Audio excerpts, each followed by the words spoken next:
Hello everyone, welcome back to my YouTube channel. Hope तो आप बहुत अच्छा होंगे और बहुत अच्छा कर रहे होंगे अपनी ज़िंदगी में।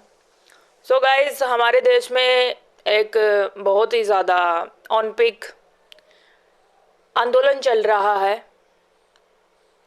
जिसमें बेटियों की सुरक्षा के बारे में बहुत ही ज़्यादा विचार करने का विषय है कि जिस देश में एक नारी को देवी का दर्जा दिया जाता है, ठीक है, उसी देश में नारी को इंसाफ दिलाने के लिए जगह जगह धरना प्रदर्शन हो रहे हैं। एक परिवार जिसका वो एक लड़की भविष्य थी, वो अपनी उच्च स्तरीय शिक्षा के लिए जाती है मेडिकल कॉलेज में नर्सिंग के लिए। और सोचने वाली बात यह है कि वो उस कॉलेज के बाद से उसका जीवन ही खतरे में हो जाता है, खतरे में होता है और वो जान से भी जाती है। जिस कॉलेज में से वो निकली थी नर्सिंग के लिए, उसके सारे बॉडी पार्ट्स निकाल लिए जाते हैं, उसके साथ दुष्कर्म किया जाता है, उसके गले को रौंद दिया जाता है, बुरी तरीके से काट दिया जाता है, उसकी आंखें निकाल ली जाती है और उसके चेहरे पर तेजाब डाल दिया जाता है। कि ये वही भारत देश तो नहीं है जिस पे नारी के सम्मान के लिए महाभारत का युद्ध कर दिया था श्री नारायण ने। ये वही तो भारत है ना। और उसी राज्य की भूमि पर कुरुक्षेत्र में स्वयं श्री नारायण ने महाभारत का युद्ध करा था, जिसमें विजयी भी हुए थे हम। हमारा धर्म विजयी भी हुआ था। छोटी छोटी कन्याओं को हम नवरात्रि में अपने घरों में पूजते हैं, उनके पैर धोते हैं, उनको हलवा पूरी खिलाते हैं, उनको उपहार देते हैं, उनके पैर छूते हैं, क्योंकि हम छोटी कन्याओं में हम देवी का रूप देखते हैं कि साक्षात वो देवी का रूप है। ठीक है, छोटी छोटी कन्याओं, उन्हीं कन्याओं के साथ बेरहमी से दुष्कर्म किया जाता है और उन्हें मार दिया जाता है। और न्याय के मामले में हमें क्या मिलता है? डिलेज, या उस केस को बंद कर दिया जाता है, या डरा धमका के उस परिवार पर दबाव बना के केस को ही क्लोज कर दिया जाता है। जिस परिवार से वो फूल सी बेटियां, चाहे छोटी हो चाहे बड़ी हो, चाहे महिला हो चाहे बुजुर्ग हो, सभी के साथ इतना दुर्गम तरीके से उनका जो आत्मसम्मान है, जो उनकी रिस्पेक्ट है, उनको तार तार कर दिया जाता है। क्या ये वही भारत देश है? क्या ये वही भारत देश है जहां महिलाओं के सम्मान के लिए युद्ध लड़े जाते थे? क्या ये वही भारत है? बड़ा सोचने का विषय है ये, जिसमें हमारा मीडिया का बहुत बड़ा रोल हो सकता था कि वो इन मुद्दों को उठाए। लेकिन मीडिया क्या दिखाता है? मीडिया दिखाता है घरेलू हिंसा, जिसमें सास ससुर पति और वो ऐसे वाले मसालेदार किस्से।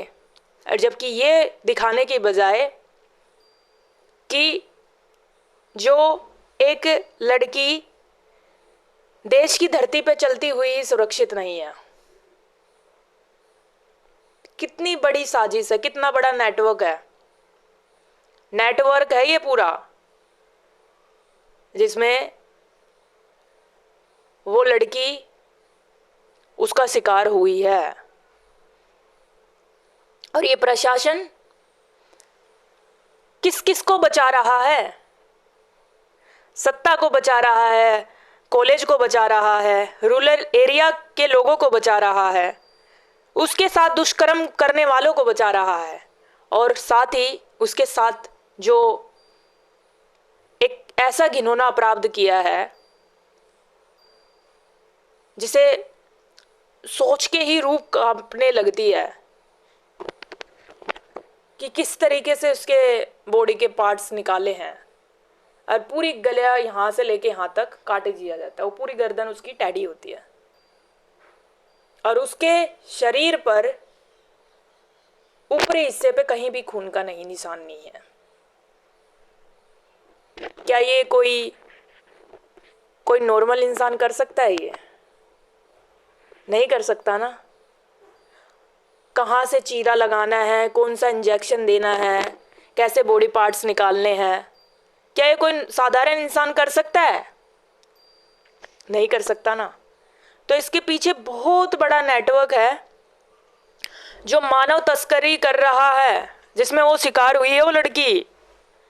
दिल्ली में खुद 8,000 इंसान गायब हुए हैं। मानव तस्करी ऑन पीक है हमारे देश में। 8,000 लोग गायब हो चुके हैं जिनका अता पता कुछ नहीं है। किस किस की एफआईआर लिखी है, किस किस पे एक्शन लिया गया है, कुछ भी नहीं कर रहा है ये देश, ये सत्ता, ये शासन करने वाली सरकार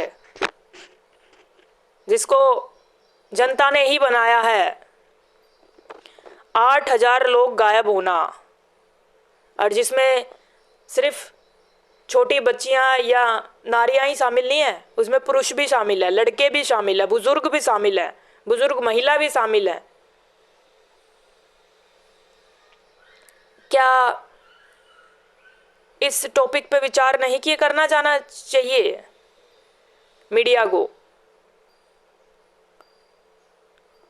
मानव तस्करी मनीषा के साथ भी हुई है, और साथ ही उसका दुष्कर्म भी किया गया है। फेस पहचान में ना आए तो उसका फेस पे तेजाब डाल दिया गया है, क्योंकि आंखें निकालना, बॉडी के अंग निकालना, ये तस्करी का ही तो हिस्सा है। तो क्या इसमें एक इंसान का रोल है क्या? और जो साथ ही दिल्ली से 8,000 जो इंसान गायब हुए हैं, जिसमें सारे ही शामिल हैं, क्या एक नेटवर्क का रोल है क्या इसमें? नहीं ना, इसमें बहुत बड़ा नेटवर्क का रोल है, और इसमें कोई भी शामिल हो सकता है, कोई भी। कौन टारगेटेड होगा उनके सामने कुछ भी नहीं पता है, कौन निशाने पे होगा उनके, क्योंकि ये हिडन नेटवर्क है चल रहा है जो हमारे देश में, जिसके ऊपर कोई भी बात नहीं कर रहा है। मानव तस्करी ऑन पीक है हमारे भारत में, क्योंकि जो ये कर रहे हैं, जहां जिनको ये बाहर से पैसा मिल रहा है, जो सपोर्ट सिस्टम है जिसके साथ, उनको पता है कि जनसंख्या के मामले में पूरे संसार में भारत नंबर 1 है, और ये विदेशों में भेजे जा रहे हैं अंग मानवों के, ताकि यहाँ पे कोई क्लू बचे ही ना, कोई सबूत बचे ही ना।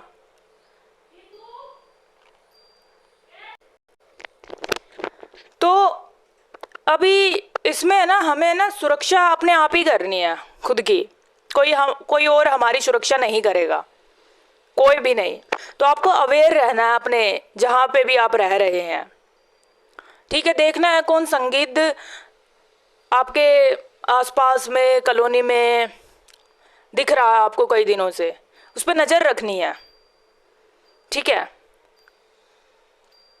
और अपने आप को इस नेटवर्क से बचाना है, क्योंकि कोई भी उसका शिकार हो सकता है, कोई भी। वो किसी को नहीं देख रहे हैं, क्योंकि फेस ही अलग होता है। शरीर तो अंदर से सभी का एक से ही है, एक जैसे ही गुर्दे होते हैं, फेफड़े होते हैं, दिल होता है, ठीक है। सो प्लीज करके अपने आप को बचाना है, थोड़ा ध्यान रखना है अपना। और कैसे भी आपको ऐसा लगे ना कि ये कुछ सस्पिशियस सा लग रहा है, तो वहीं आपको उसके खिलाफ आवाज़ उठानी है, ताकि उस नेटवर्क का पता चले कि कौन है ये लोग। अब छोटा सा देखे जाए ना, तो हमारे जैसे छोटे से फार्मेसी की दुकान भी का भी कोई शामिल हो सकता है उसमें। फार्मेसी से लेके बड़े से बड़े हॉस्पिटल से लेकर और उसमें फिर वॉस्ट लेवल पे राज्य भी शामिल हो सकते हैं। राज्य में जो बहुत बड़े बड़े उद्योगपति हैं वो भी शामिल हो सकते हैं। फिर वो उद्योगपति का इंटरलिंक हो सकता है बाहर के देशों से। तो इस प्रकार से एक पूरा एक नेटवर्क है, ताकि पता ही ना चले, दबा दिया जाए। इस बारे पे कोई भी आवाज़ नहीं उठा रहा है, लेकिन ये बहुत ही ज़्यादा चिंता का विषय है कि 8,000 लोग गायब हो जाते हैं। और मनीषा के साथ बिल्कुल मिलता जुलता ही केस हो रहा है। उसका दुष्कर्म भी होता है, उसके बॉडी पार्ट्स भी गायब थे। और वो जिस नर्सिंग कॉलेज में गई थी, नर्सिंग का काम ही क्या होता है? ठीक है, हेल्थ एंड केयर ही तो काम होता है बॉडी से रिलेटेड। नर्सिंग में होता ही क्या है? एएनएम जीएनएम में। तो आप समझ रहे हैं ना किस प्रकार से कितना माइंड चला है इस चीज में। ठीक है, तो दोषियों को सजा जरूर मिलेगी। हाईली इंट्यूशन है ये मेरा, दोषियों को सजा जरूर मिलेगी। और इस नेटवर्क का पर्दाफाश भी होगा, कौन कौन इस लोग में कौन कौन इस नेटवर्क में शामिल है एक्चुअल में। ठीक है, तो अवेयर रहना आपको। और अवेयर कैसे रहें, विल पावर कैसे इंक्रीज करें? रोज जल्दी उठे। ठीक है, आप कोई भी अच्छा मंत्र जाप, हनुमान चालीसा आप जरूर करें रोज डेली, राम नाम जाप करें। और नेगेटिविटी से अपने आप को बचाएं, अपने ऑरा को थोड़ा मजबूत करें, क्योंकि ऐसे ऐसी चीज़ें इस संसार में अभी रिवील होंगी ना, अनमार्क्स होंगी, आप सोच भी नहीं सकते हैं। सब पर्दाफाश हो रहा है धीरे धीरे धीरे धीरे। धन्यवाद।